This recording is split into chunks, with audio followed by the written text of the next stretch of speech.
for BYU this year. She had such a successful freshman year, but last year dealing with a back injury, and as a pitcher, she just really could never get back to full strength. So she was out all of last year. It took some time to heal, but she is now back to 100% and feeling a lot better. They actually had to have her on a pitch count to start the year because they were so cautious with her with that back injury. But now she's thrown about 60 innings and is back in the groove. And coach also thinks she's still got a lot of upside as well and can achieve a lot more before she is done at BYU. As she starts with a pitch up and into McKenna Mitchell. McKenna Mitchell, Espen, and Wilkins here in the second inning after Korth retired the side in order. We were looking at the numbers for Korth. I think the number one that jumps out to me is her 76 walks in 174 innings 2 years ago as a freshman. She had a good year, ERA of 2.5 with a lot of strikeouts, but she has trimmed those significantly. If she stays on this pace, Tori, she should have about 33 walks and the same amount of innings in which she walked 76 2 years ago.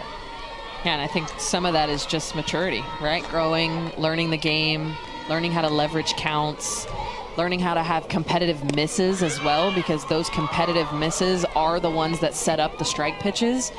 And when you're younger, you're coming in, you don't realize the level of talent that these hitters have in college, in Power 4 conferences. So I think it's coming with walks, and also she has a great defense behind her. You know, we've talked about how they turned double plays this year, 15 on the year so far, which is so mind-blowing. You know, you get into the season, you see a few double plays here and there, and as we're talking about her walk, she issues one here.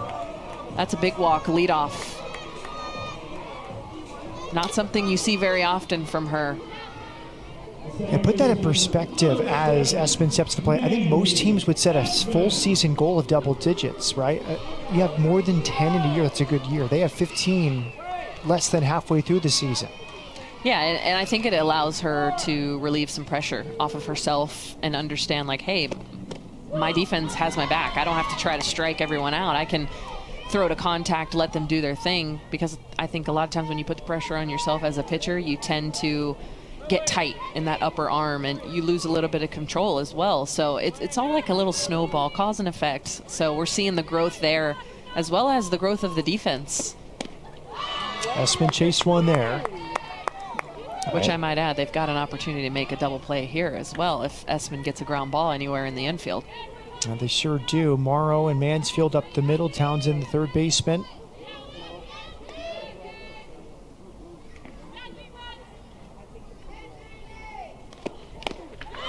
A strikeout instead. Throw to first. Back in with a dive is Mitchell. Espen is retired. Connect with a pitcher like Korth. How rare is that at this level to have an elite rise and an elite drop for one pitcher? Well, I think you need both. So I wouldn't say that it's rare, but the good ones, I think you see what it can do, right? Because it's changing the level of the eyes. You get a lot more swing and misses, but also you can use those pitches to play into the situation that you want. So here you're going to see just through a drop ball right there, because she wants her to hit into a double play. She knows that her defense is going to defend that and make something happen. But if you're also seeing a hitter like Mandy Esman, who we just saw strike out, was way late on those pitches, you don't want to give her a drop ball and have her bounce one into the ground. You'd rather see if she'll chase something upstairs. And again, you go back to the counts and leveraging those counts. If you're at an 0-2 count, I'm not going to give her something close to the bottom of the zone. I'm going to see if she'll chase outside of it. Milkowski went to the circle. My guess, maybe she said, don't worry about the strike zone. Maybe it's a tight zone tonight. Just keep throwing to your spots.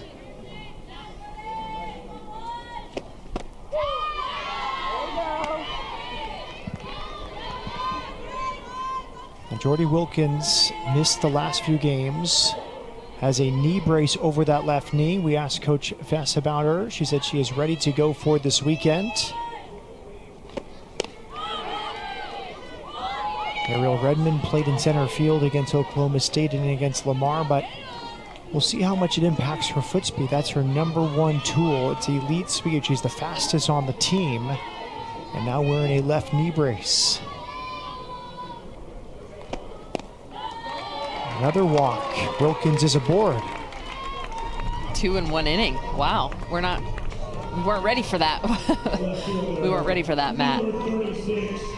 Usually someone that pounds the zone. Looks like she's just a little bit off, right? Watching her game against Arizona State, that Friday night opener, it was a complete pitcher's duel. She was attacking the zone, getting hitters to foul stuff off. But also you have to commend U of H's plate discipline, not chasing too much out of the zone, trying to stay true and swing at good pitches. Here's Gabby Rawls. And she takes a strike. McCourt has not walked 3 batters in a game this season.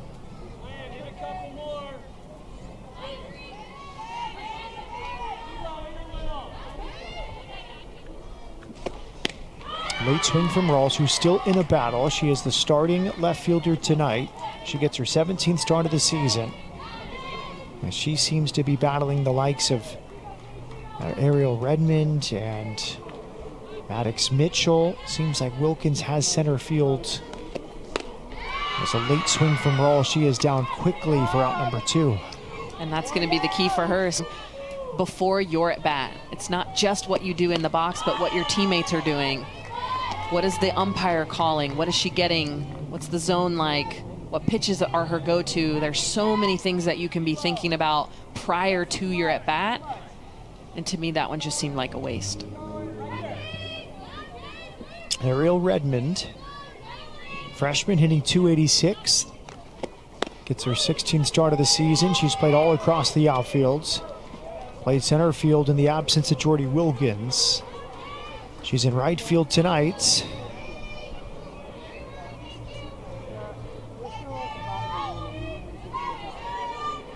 And 2 walks, put 2 on the bases for Houston.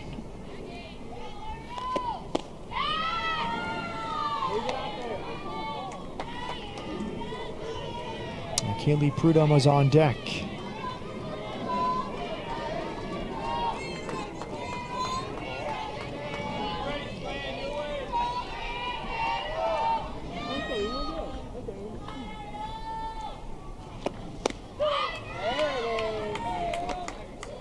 Throw down to second. They seem a little sneaky with their throws back to bases. That one seemed like it was going back to the circle, instead all the way back to second base. Yeah, Milkowski is saying, you better watch that lead over there. Don't be getting too far out. Testing the arm. Redmond fouls it off.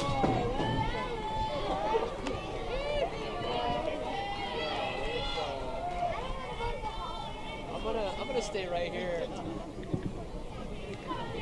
6 RBI in the year for Redmond. Trying to extend this inning. High chopper towards second. Nice play. She'll step on second. Mansfield retires the Cougars. Houston draws 2 walks. Both are stranded. After 2 innings, BYU has a 5-0 Houston. We look at the series history, the 11th all-time meeting. BYU won 2 of 3 last year in Provo. It's BYU's first trip to the Bayou City in 19 years. It's a long time. A great success across multiple conferences for BYU, now in its 2nd season in the Big 12. Describe that jump for BYU into this conference starting last year and trying to get back to where they think they belong, the NCAA tournaments. Yeah, well, I mean, you had Oklahoma and Texas in the conference last year, so that right there, you're looking at number 1 and number 2 in the nation. So to have that level of talent every single weekend, just team after team after team, you don't get a break, and you really get to test yourself, not just physically, but mentally as well. How do you react when you fail? How do you react when you win? Do you work harder, or do you let things stay the same and think it's enough? A strikeout, dropped 3rd strike, throw down to first to get Maddie Udall-Woolley, who had an RBI single her first time. That's the first. Just down in the zone, really rolling in the dirt. Mansfield, her first time, had a perfect slap. You talked about the technique and barrel control. The bases loaded, an infield hit to Mandy Espin to drive in a run.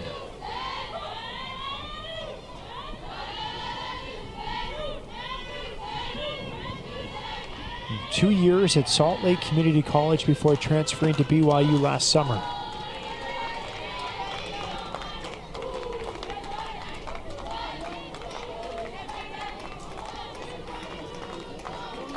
And 31 steals at the junior college level last season for Mansfield.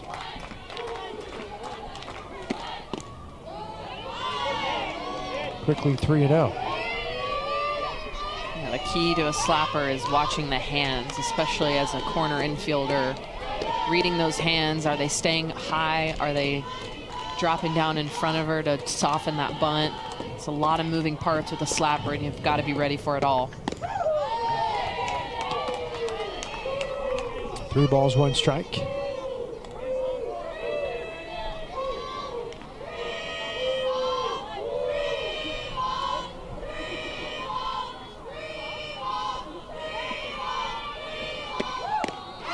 Good pitch on 3-1 from Gigi Solise. Yeah, a little bit of upspin on that. Getting Mansfield to swing underneath it. I like that she was changing her approach, though. Last one she bounced, that one looked like it was going to be a power slap.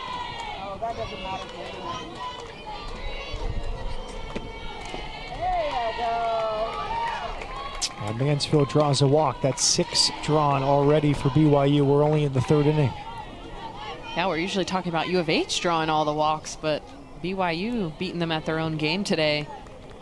But also I feel like the pitchers for U of H haven't quite settled in yet. Mahalik wasn't able to record an out in the first. Harris Lehman came in, gave up a home run in the second. Bunt attempt is foul from Lauren Flanders. Yeah, Solise has been pretty good for U of H this season, coming in a lot of situations and going a lot longer than I think us or the coaching staff had imagined. It's like we talked about using a rotation, but when a pitcher's rolling, you got to let them roll. You got to let them stay out there and do their thing. So I think if she gets comfortable. There's a good bunt picked up by McKenna Mitchell. She throws to first. Mansfield moves to second on the sacrifice from Lauren Flanders. If she gets comfortable, she'll be able to do just that. Let her defense work for her.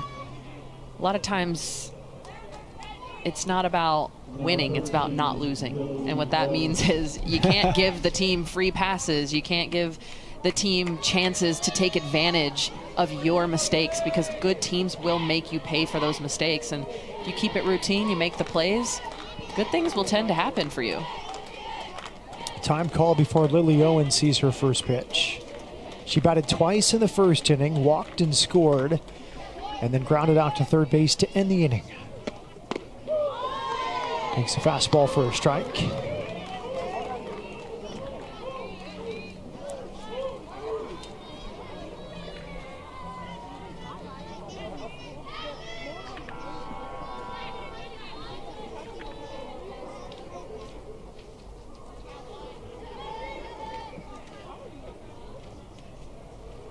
And time called. The sun affecting things on the right side of the infield.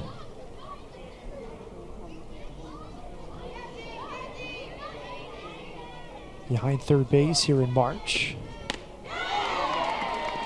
Owens chased that one. 0-2. Yeah, that was a big swing and a miss there. You could tell she was trying to unleash on that changeup. I can always respect a hitter swinging hard through a changeup. I'd much rather you whiff than slow your swing down and have a slow roller to the second baseman.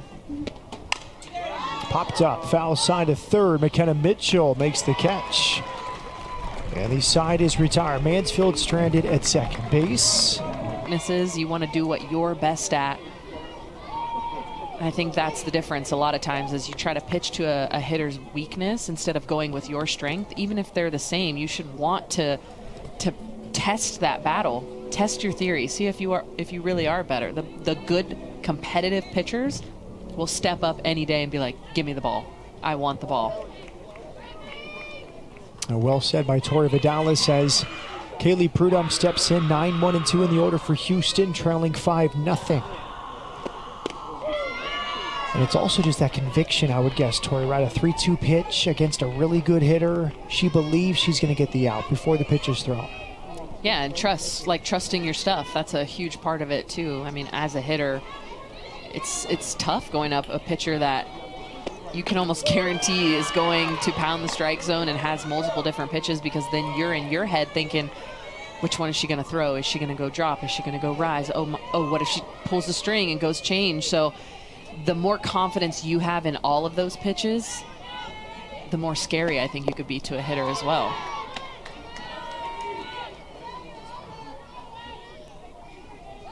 Kaylee Prudhomme has earned the starting shortstop role. She's starting for the 15th time this year, hitting .205. She's in the 9-hole tonight.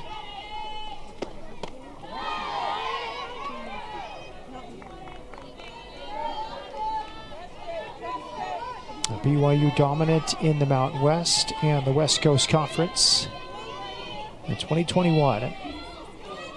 They tied for the conference championship, but LMU got the automatic spot in the tournament.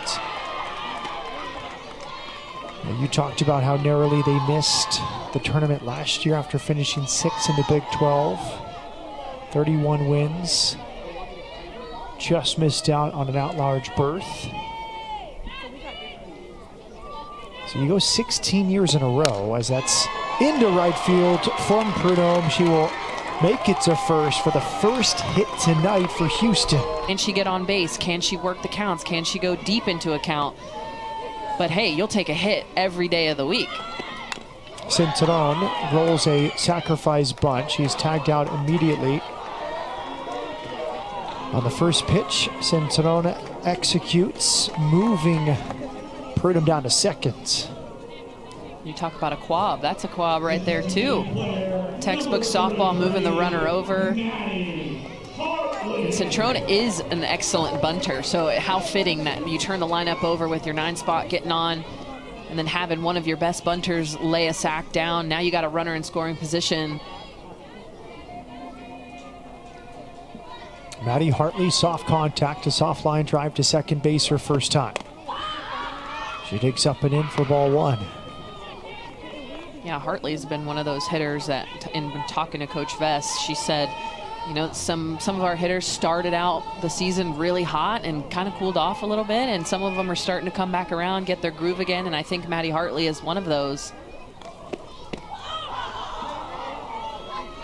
She's got a lot of good power to all fields. She can spray the field very well. I don't think she relies on a long ball. I think she just does a good job at getting her barrel to it and letting her body work for her. A lot of times our body knows what to do. We miss the message in between the thought and the movement.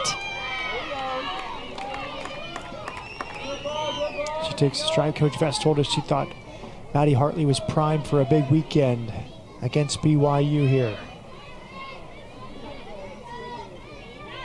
Houston trying to get on the board, down 5-0, batting in the third.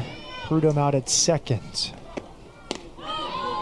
There's a throw down. She is aggressive with those back throws. Milkowski, the BYU catcher. Well, you know, Rawls has speed, or excuse me, Prudhomme has speed out there at second base. Trying to keep her close to the base, not giving her a big lead, especially because Hartley can swing it. She gets something through the infield. You want to make sure she's got a closer to the base lead instead of closer to third base. Line foul towards the Houston bullpen. Now 3-2.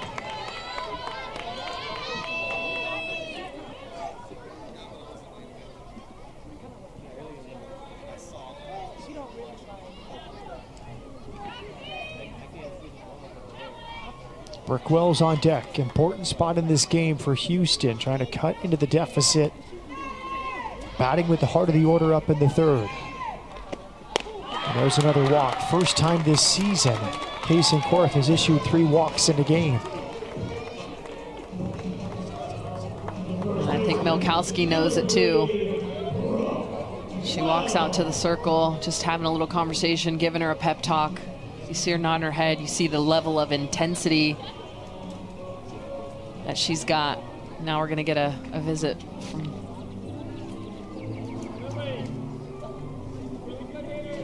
pitching coach here just to regroup, try to get things back on track.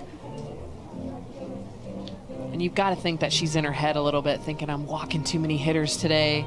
what's going on. They're not chasing, because a lot of times you see hitters chase those pitches, but U of H has got so much plate discipline. I think they see the ball really well around the zone. That was Pete Meredith, associate head coach. Been with the program since 2014. McKenna Pohl, one of his headliners in recent history. All-American, 3-time West Coast Conference Pitcher of the Year. Maybe one in the making in Kaysen Korth, a junior right-hander who's trying to work out of this jam. Brooke Wells steps in and takes strike one. Yeah, this is a big moment in this game. Your best hitter up, runner in scoring position. Only one out on the board. There's a lot of ways to score here. Gotta find a way to cut into this lead that BYU has.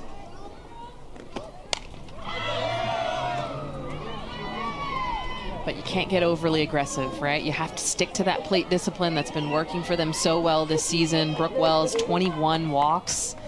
Got more walks and strikeouts. To me, that's always a good sign.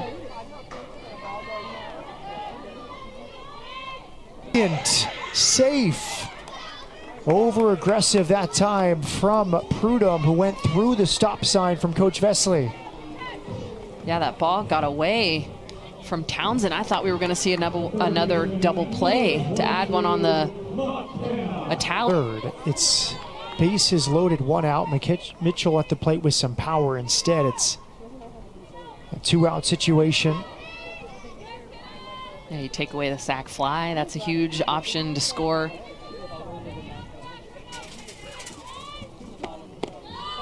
And it's a rare wobble from BYU defensively. I mean, they could play 3 games, and that could be the only infield defensive mistake they make.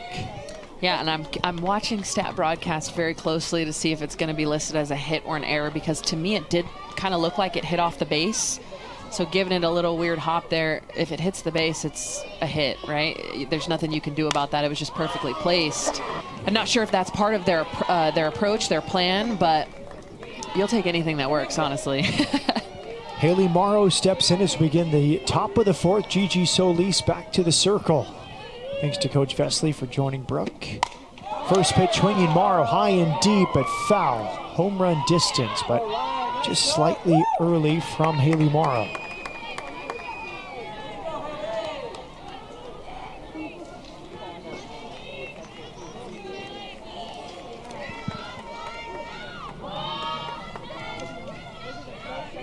Morrow, a loud single off the wall. First pitch she saw from Riley Mahalik back in the first. She grounded out to shortstop against Paris Lehman, her last at bats. Former catcher, now the shortstop. Part of this excellent defense for BYU.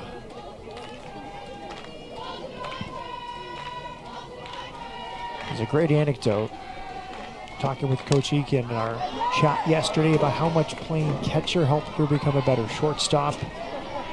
We heard about the agility, the movement laterally, also seeing the game, understanding the field more after being behind the plate.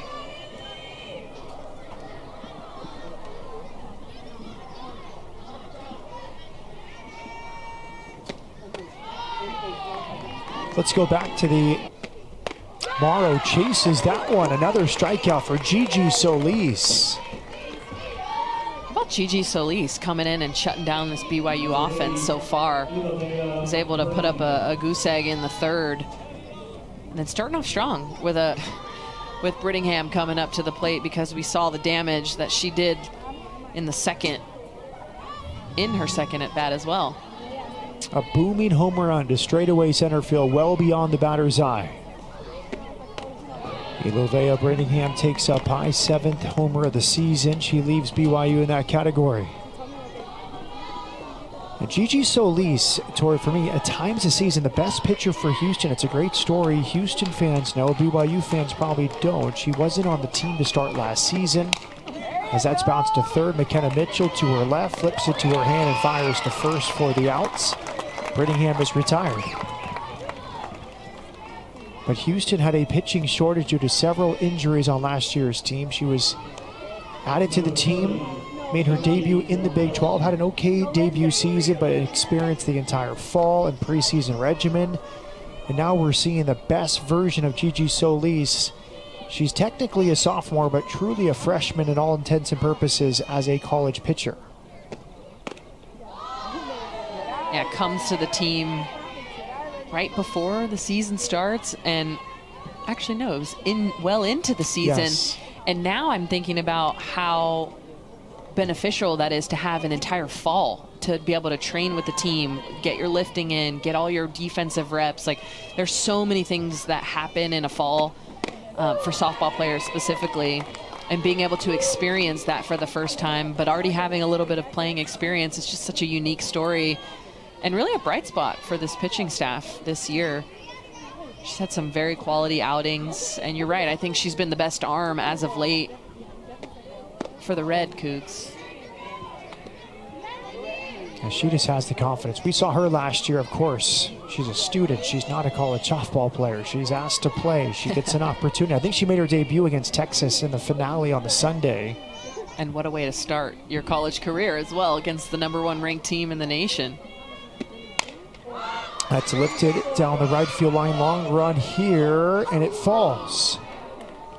Redmond was closest to it. Esmond, the second baseman, as well. I think that was a lack of communication there. I was watching to see who was going to catch it, and it looked like they're both sprinting to the ball, kind of looking up at each other like, are you going to get it? Are you going to get it? Redmond does have priority there as the outfielder and the better angle as well. 2 balls, 2 strikes with 2 down. Up high, 3-2. And Solise just looks so confident. She's attacking hitters. 32 pitches thrown to record 6 outs without allowing hits.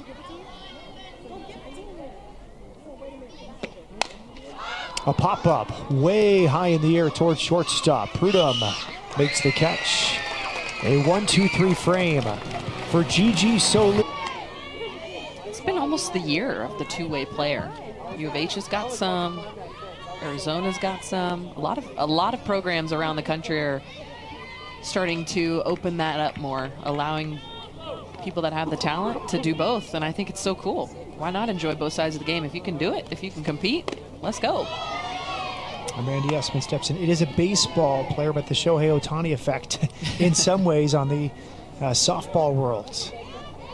You talked about Arizona there. It was one of the headlines in the conference a few weekends ago. At home, dropping the first 2 to UCF. Highest ever series win for UCF. Esmond goes the other way. Hit well. What a catch, falling backwards. Spectacularly done. It was slicing towards the line in Flanders. To left, just to celebrate.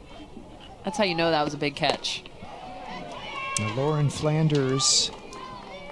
Another good swing from Esmond. Her swings looked really good to center, to left center. That one to left field. Esmond missed the first few weekends, recovering from concussion protocol. But an impact bat, an impact veteran leadership for the middle of the infield, and we saw her defense earlier with the dive to her left. Yeah, I was just about to say that. That's a huge play. Gets them out of that inning and fully laying out. Like, I off the bat was like, oh, that's a base hit through 3-4 hole. But she came out of nowhere. Great reads and another great defensive play. We were talking so much about this BYU defense, and I love when it... Here's Gabby Rawls. She had a quick at bat her first time, striking out. Falls behind here, 0-1. Better contact recently for the Houston Cougars. 2 loud outs here in the 4th. Rawls behind 0-2.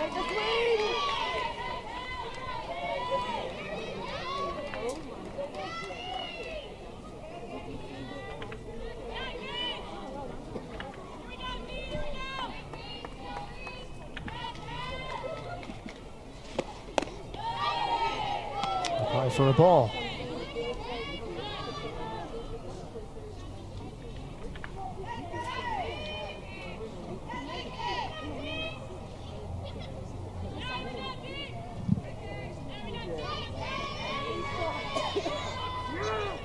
2 down, base is empty. The 1-2 delivery. Hit hard to third. Backhand play Townsend. She fires across. 3 fine plays for BYU defensively. And another 0 for the BYU ace, Kaysen Korth. After 4, Townsend steps in. 5, 6, and 7 for BYU. Smash past third. A fair ball under the glove of McKenna Mitchell. Townsend will stop at first. Gigi roll. You talk about things that are big but don't necessarily go down in the scorebook as like, oh, great defensive play, right? But those are the type of plays that keep things under control, and especially keeping Townsend at first base. Now you're opening up opportunities for your own double plays, trying to match that defensive level that BYU just showed in the last half inning. Amaya Hernandez will pinch rod, and I'm going to guess something here, Tori, is that BYU will be more aggressive. They've seen Gigi Solise now. She's recorded 7 outs. They've given her strike 1 a lot. I think different than Houston pitchers earlier, they're going to try and go early in counts like we saw there.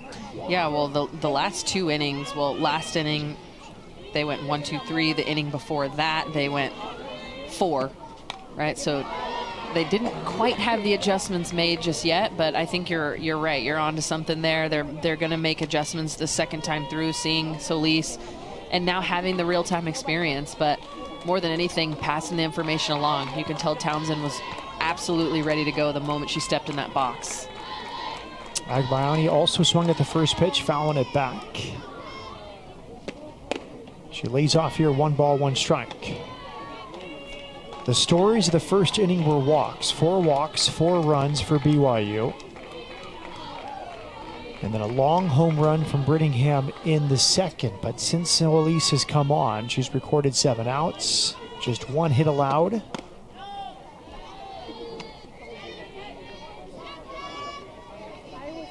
And then BYU's defense in the bottom of the 4th as Houston's beginning to make louder contact against Kaysen Korth, the BYU ace.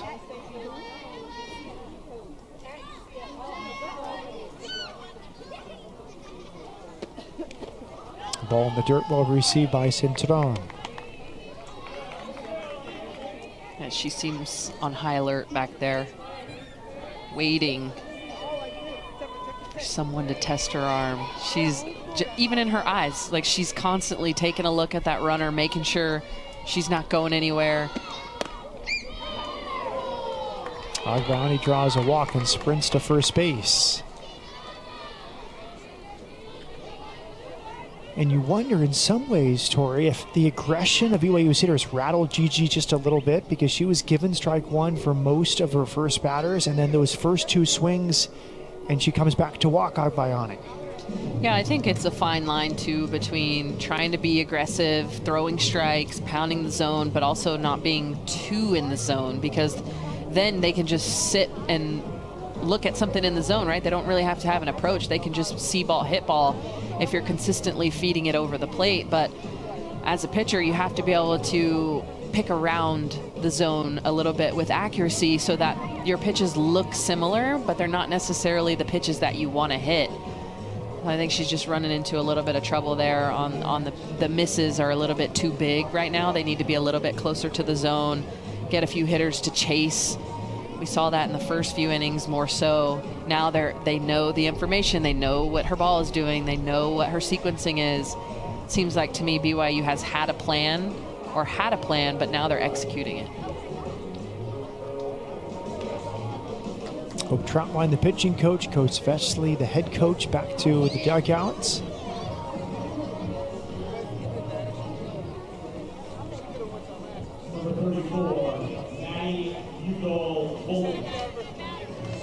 Udall Woolley will step in now.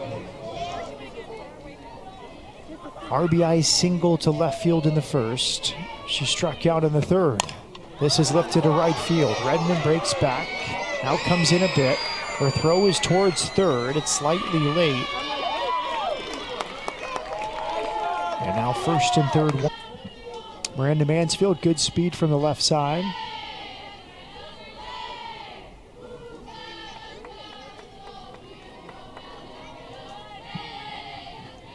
Infield comes in for Houston. And a slap foul back behind third.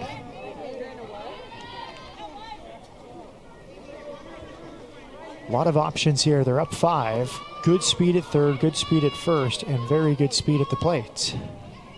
Yeah, Coach Eakin over at third base giving some signs the old school way. You don't really see that very often now. They're cooking up something.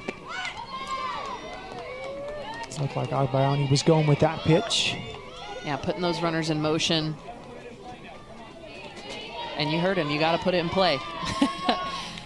It's number one thing. For me, for Mansfield, you got to put the ball on the ground.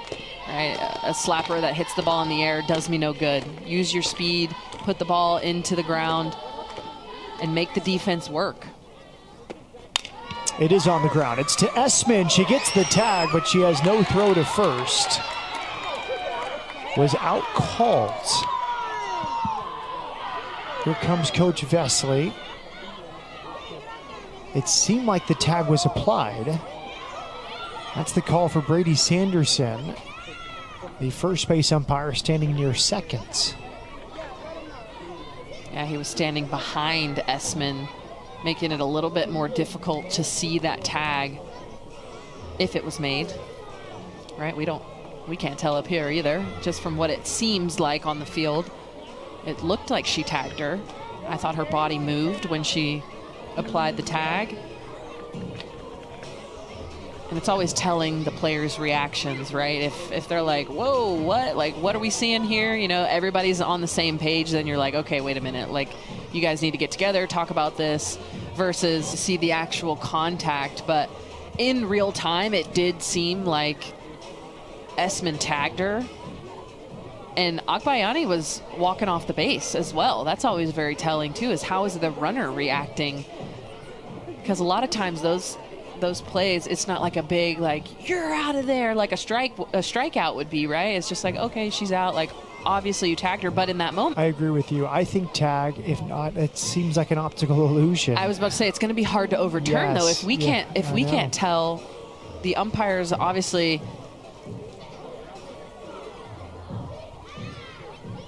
Yeah, they've got angles that we don't hear with DV Sport, what you see them looking at now, the replay system. So they're going to be able to check that out, but it seemed like everyone on the field was kind of on the same page that she was out. But you have to be glad that you've still got a challenge left, because that's a big out. If you can have 2 outs, runner at first, compared to 1 out, runners at first and second, especially down 6 in the 5th. Like, you're getting close to run rule territory here. You need every out you can secure. Coach Vesley, Coach Troutwine looking on. And it is a good lesson for Agbayani. She played it the right way. You go into second like you're safe no matter what. Never assume anything. You play hard. You go all the way. Make the umpires make the call. You always know how close the call is by how long the umpires stay in the review, right? They're going through each frame, making sure that they're seeing what they're seeing. It has to be so clear for them to be able to change a call, right? If it looks like it to us, but you can't tell on the footage, it makes it a lot tougher to overturn that call. Lyndon Baptiste wearing the shades beside Naomi Erdahl. A home plate ump.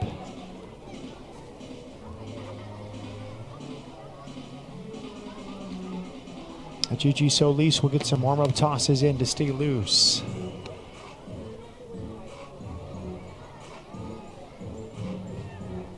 And I'll just say, this is the longest review I've seen this season. Want to be extra sure. Yes. And Coach Eakin looking on. BYU fans taking this moment to stretch in the 5th inning. No better time, 5th inning stretch. 5th inning stretch. Got to pace yourself before a long weekend. Back with you tomorrow night at 6. And a Saturday at 2 to round out the weekend. Mr. Prudhomme standing and grabbing a little sweater. Sun set. Over 5 minutes for this review here in the 5th.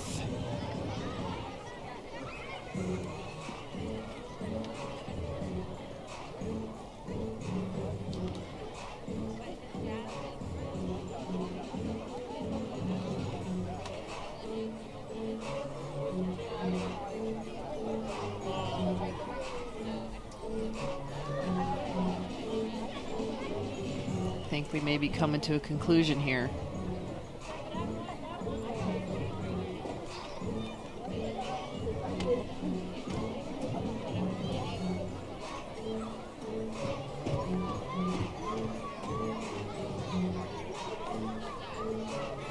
Here come the umpires. And we'll come all the way to the center of the diamond. I'm on the edge of my seat. Me too. Out is the call. A successful challenge for Coach Vesley. That's the second out of the inning. The run still counts at home. It's 6-0 BYU.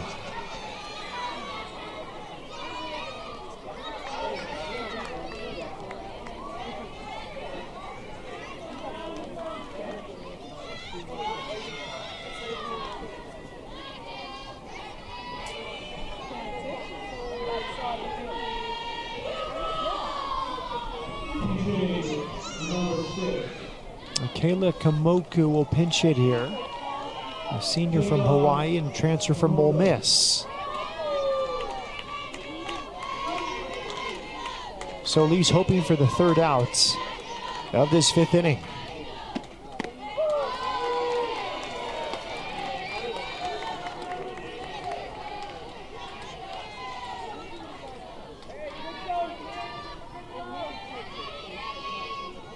Two homers on the season for the senior.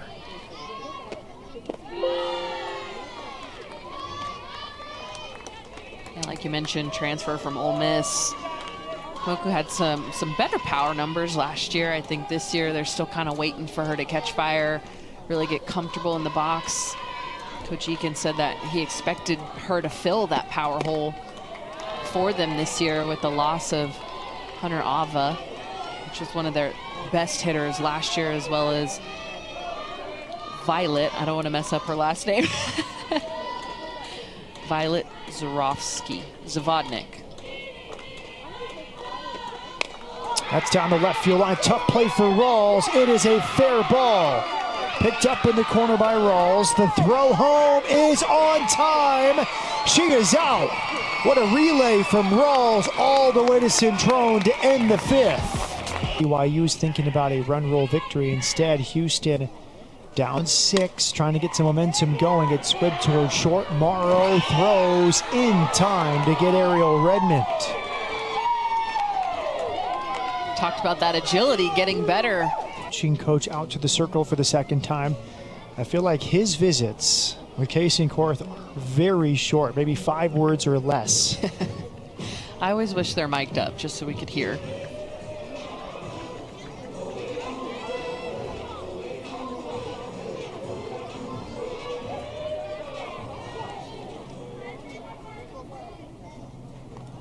Kaylee Prudhomme steps in. Great relay, as Tori mentioned, to end the top of the 5th. She fouls off the first offer. And let's go back down to the field with Brooke Kirchhoffer. Yeah, speaking of Kaylee Prudhomme, Coach Vesley struck gold in a skills camp is when she found her. Back when KP was around 11 or 12 years old, she was at a general skills camp here at Houston, and Coach Vesley said, hey, she probably needs to be coming to the elite camps because she is far superior to these kids. And her mama said, okay, well, when is that one? So they got a chance to meet her when she was super young, build that relationship there, and she's from Beaumont, which is not too far away from her. And that Tori could talk a little bit more about that, of when you can get a pulse on a player at 11 to 12 and then track her from there. They knew that she was going to be somebody that would fit into their program at Houston.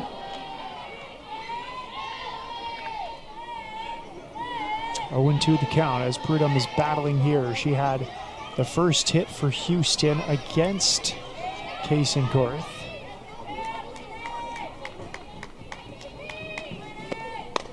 Squib back towards the circle. Korth has it, flips low to first in time to get Prudhomme. Yeah, Korth has really gotten better as the game has gone on.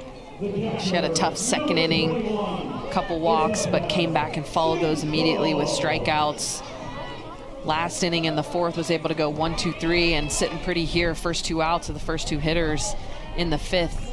It seems like she's finally settling and getting more comfortable owning her stuff late here in the game. Here's Isabel Cintrone. We think back to that story told by Brooke. 11 or 12 general skills camp. How common is that for a future Division I player? Maybe the family didn't realize how good she was. Maybe she was a late bloomer. Maybe a bit of both. Yeah, maybe. I don't know the specific situation of like how far she was into her softball journey or anything, but I think if you're good, coaches are going to notice, right? I think that's the biggest thing that I get asked a lot is, how do I get recruited? How do I go to a so-and-so college? And I'm like, if you're good enough, they'll find you, right? If you just put yourself in front of them, they'll be able to pick you out. There's certain things that you can just tell by looking at a defender, by looking at a hitter, that they've got it, whether that's elite footwork or a good transition or just a pure swing like we heard Coach Eakin talk about with Brittingham. So it's a lot of different things that can make you stand out to a coach, but I think the true story is if you're good enough, they'll find you. Cintrone has an elite eye. She's drawn another ball here. It's 3-0. And Coach Vesey loves her ability to foul balls off, to see a lot of pitches. She's walked 20 times this season. And now it's a 3-1 count. And she's drawn another walk. 4 walks issued tonight for Kaysen Korth, who had issued 11 all season in 67 innings before tonight. Must be something in the water. It's got to be. This is not her normal outing. Not quite as sharp, I should say. But still taking care of business, right? Only 2 hits up on the board. Goose egg in the run column. For U of H, she's coming through when it really matters, and that's the true test, because how can you do it with pressure, right? With runners on, can you still make the pitch? And she has so far. Here's Maddie Hartley. She walked her last time after a soft line drive to second. Hold up, I've been very impressed. No wasted body language or energy towards the umpire. Naomi Erdahl behind the plate, maybe a tighter than normal zone tonight, but I haven't seen one pitch that we felt like Korth looked at the umpire an extra second pleading for a call. It all comes down to that competitor, right? It's, all right, next pitch. If you're not going to give that one to me, I'm going to find where you are, and continuing to push forward rather than dwelling on the past pitch, because that's one way to get yourself in trouble very quickly, is worrying about things that are out of your control, and one of those things is the umpire strike zone. Beautiful pitch there to go 1-2 against Maddie Hartley.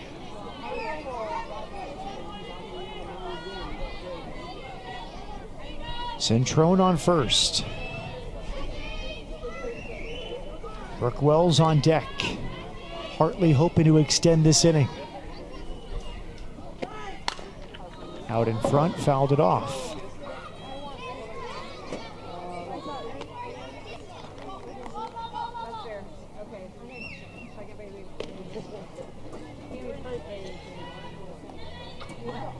"81 pitches so far for Kaysen Korth.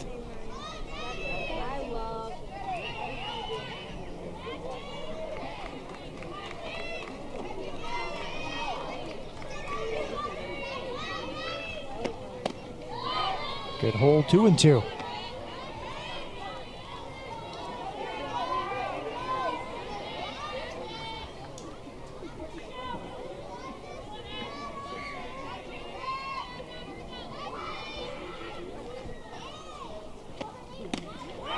Snap throw to first. Close play, but Cintrone is safe. Not tight enough.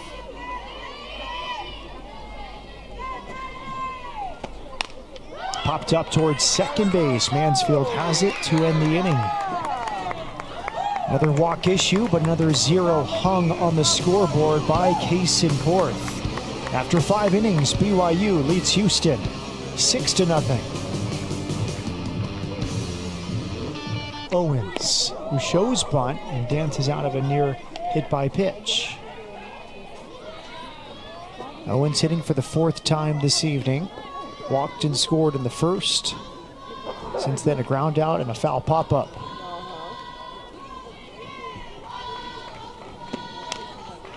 Foul back. We'll see if BYU stays aggressive. We saw the aggression there in the 5th against Gigi Solise.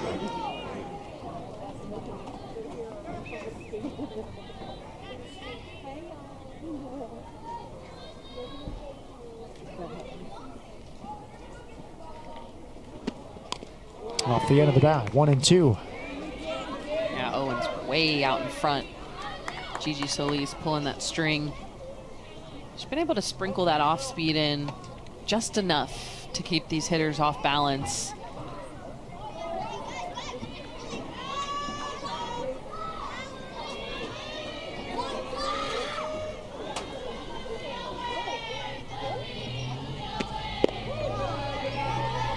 Owens takes inside.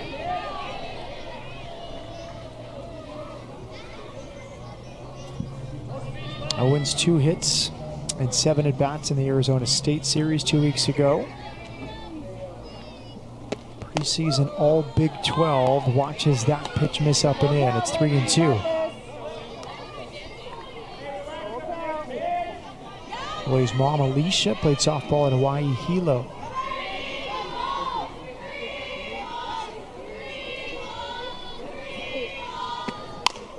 There's a rope to third. Quickly, but because she was playing a little bit deeper, gives herself just a split second more to see that ball in. Oh, and there you go. I read her lips. I didn't even see it. That's great. You're a great lip reader. I appreciate many things about you. That's near the top. Thank you, thank you. If it's said on a softball field, Tori knows what was said, whether she could hear it or not. Context clues. Look at Yes. There's not much she could have said after that. Of playing third. I know how fast that ball gets on you. Sometimes you just let your body do whatever it wants. Your brain is smarter than you think. Yes. Now, Haley Morrow singled off the wall in right field and scored in the 4-run first. Now, since then, that one bounces and then hits her. Now, she will take first base. Yeah, usually you see hitters jump out of the way, but Morrow just stays firm in that box, just allows it to skimmer. Don't want to say easy way to get on because that always hurts more than you think. But the ones that that don't take much moving, you're like, hey, I'll take it. Free base. Brittingham for work with in this inning. Lindy Milkowski now. Drills.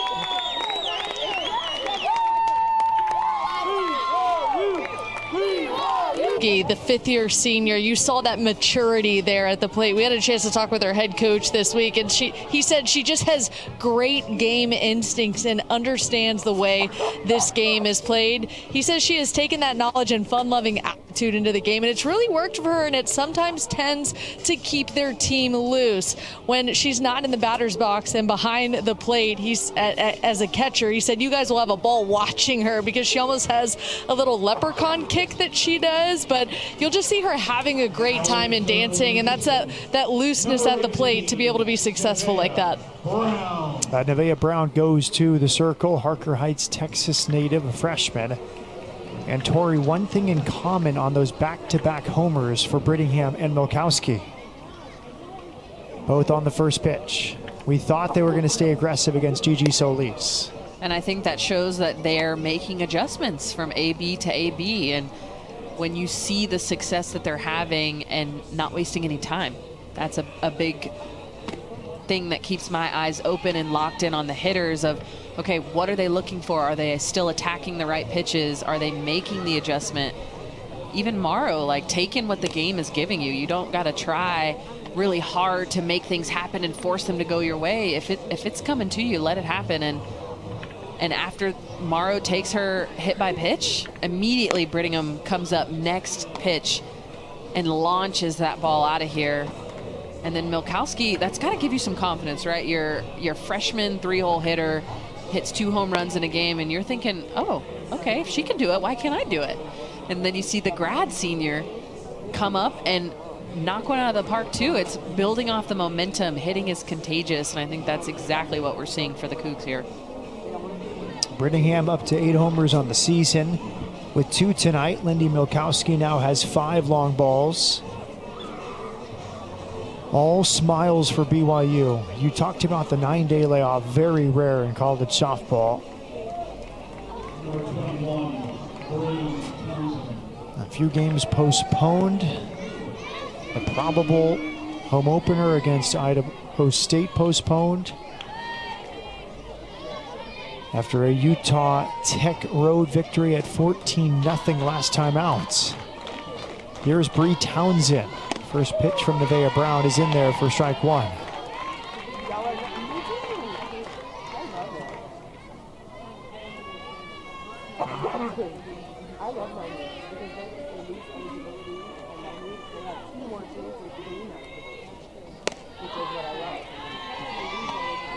Yeah, Nevaeh Brown. Usually see her in this type of role, more of a middle to late relief. I think something that really works for her is mixing in that changeup. If she can tunnel her changeup to the arm side, it makes her screwball look a lot more deceptive. It makes the rise ball look a lot more deceptive, and then you're able to play a little bit more with those levels of the hitter's eye.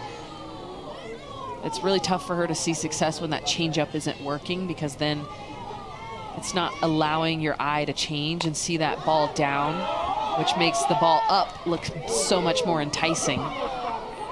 She almost walked into it. She tried to walk away,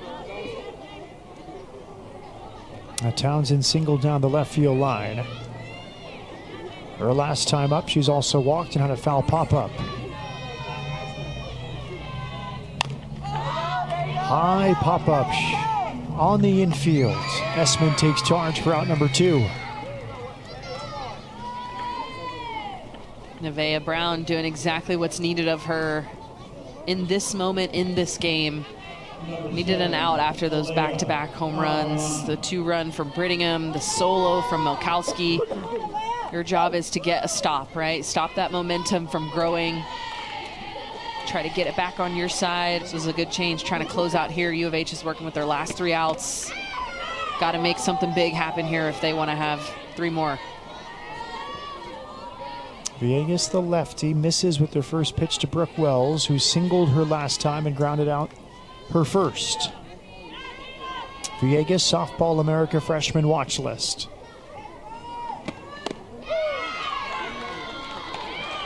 Right off the bat, you can see the velocity from the left side. I wouldn't say necessarily velocity, I would say the sweeping. So from lefties, it looks faster because it kind of sweeps across more like a diagonal, especially to a right-handed hitter. She's got to bring it all the way across the plate for it to catch the inside. So I will say the inside pitches seem like they get on you really fast, especially as a right-handed hitter. And that's a matchup that you like. A righty power hitter versus a lefty pitcher that throws it well, right? It's not saying that she's more of a spinny pitcher, but she makes it move, that's for sure. 2-time All-State in San Bernardino at Cohen High School.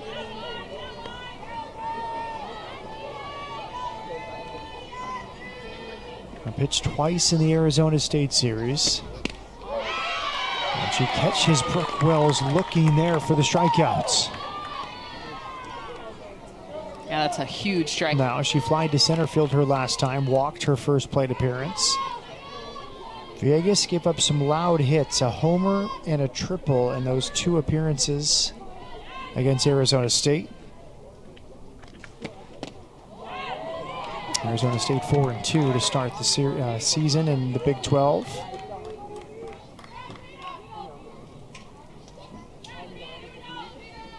Can't play a series much tighter than 3 one-run games. That's what the Sun Devils and Cougars did 2 weeks ago in Tempe.